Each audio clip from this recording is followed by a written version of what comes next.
Greetings, fellow wanderers, nomads, those who are lost in the night seeking guidance.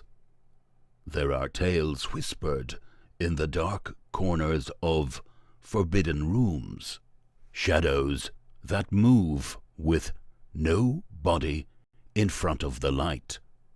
Join us now as we travel a dark and haunted path into the Lyceum of the strange.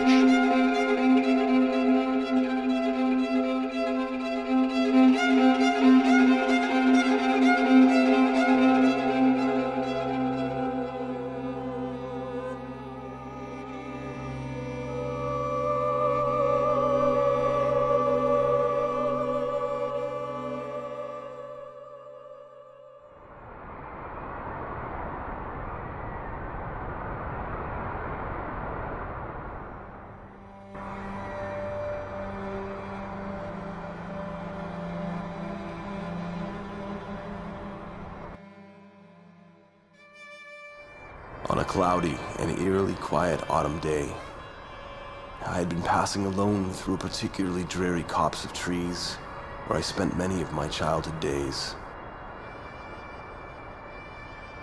I found myself, as the evening rain set in, with a view of my old friend's mansion.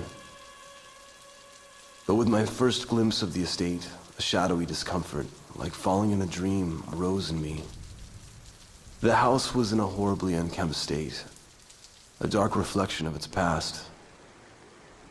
Surprised by its plight, I failed to convince myself that the icy dread I felt was merely a result of the sorrowful impression the scene made. I traveled closer, and my observations led me to shudder with yet another thrill.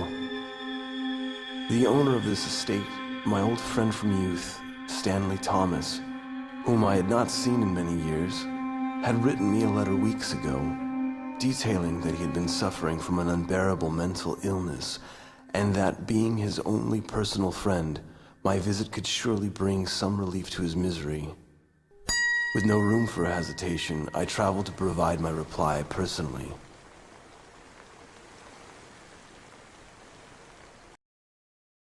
I gathered my thoughts as I approached the main door, overspread with rot, most likely from years of neglect. Wood panels bordering the windows. The home showed every sign of a recluse living in shadows. Upon my entrance, Thomas greeted me with an uncomfortably warm welcome, which seemed only to exaggerate the pain that time had inflicted on his mind and body. I never knew what became of my friend. His social restraint had been excessive, and for some short moments of silence I examined him.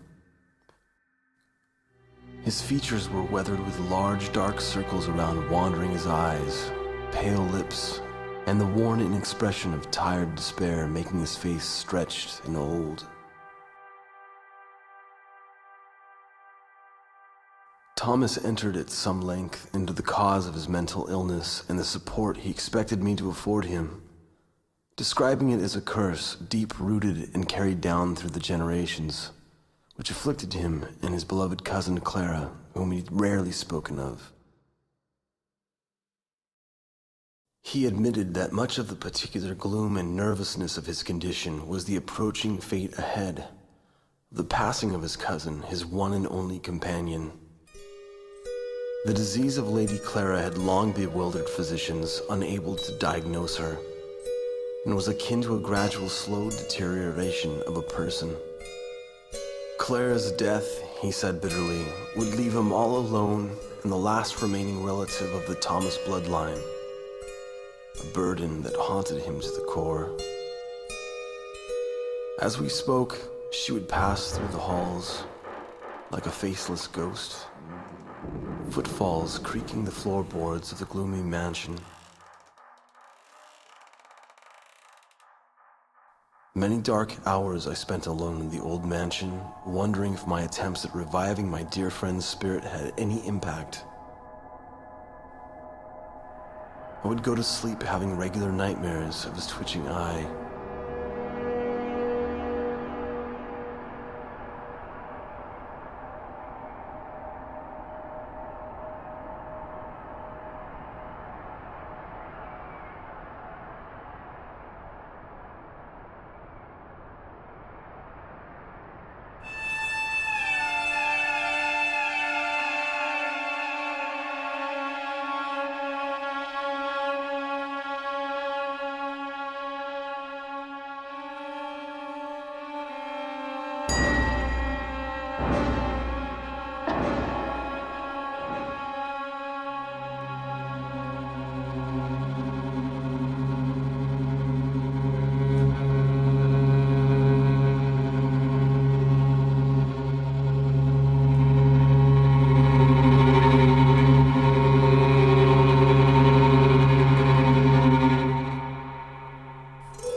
On the evening of November 13th, he abruptly informed me his beloved cousin was dead.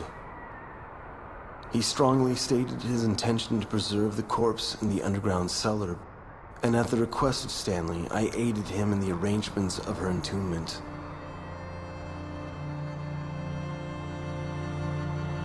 Turning aside the unscrewed coffin, he looked upon the face of Clara. Her rosy cheeks and lips rest with a suspiciously lingering yet familiar smile.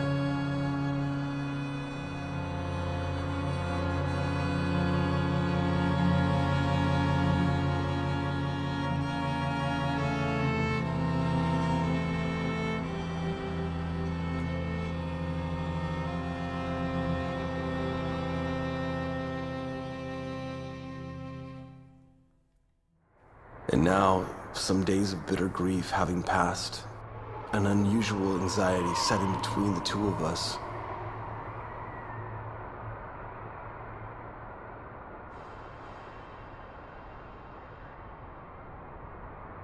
As I would wander the premises, I explored the underground staircase, which led to boarded up rooms.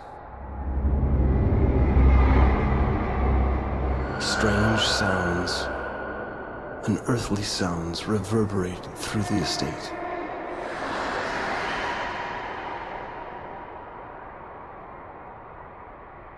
Suddenly, Thomas slammed through the door of my room. The howl of the wind! Have you not heard her footsteps? We've put her living in the tomb, I say! She's still alive! I tried to calm him. You must not, you shall not behold this, said I. Let us read and pass this terrible night together. There stood Clara at the door, with blood upon her outer garments, her body trembling and reeling. And to final death, they both succumbed. I fled, aghast with the storm pounding and howling. Lightning striking the mansion ablaze, and its wrath of smoke and fire collapsed the old estate. My brain reeled at a long tumultuous shouting, as the forest, bathed in the light of a blood-red moon, never to return again.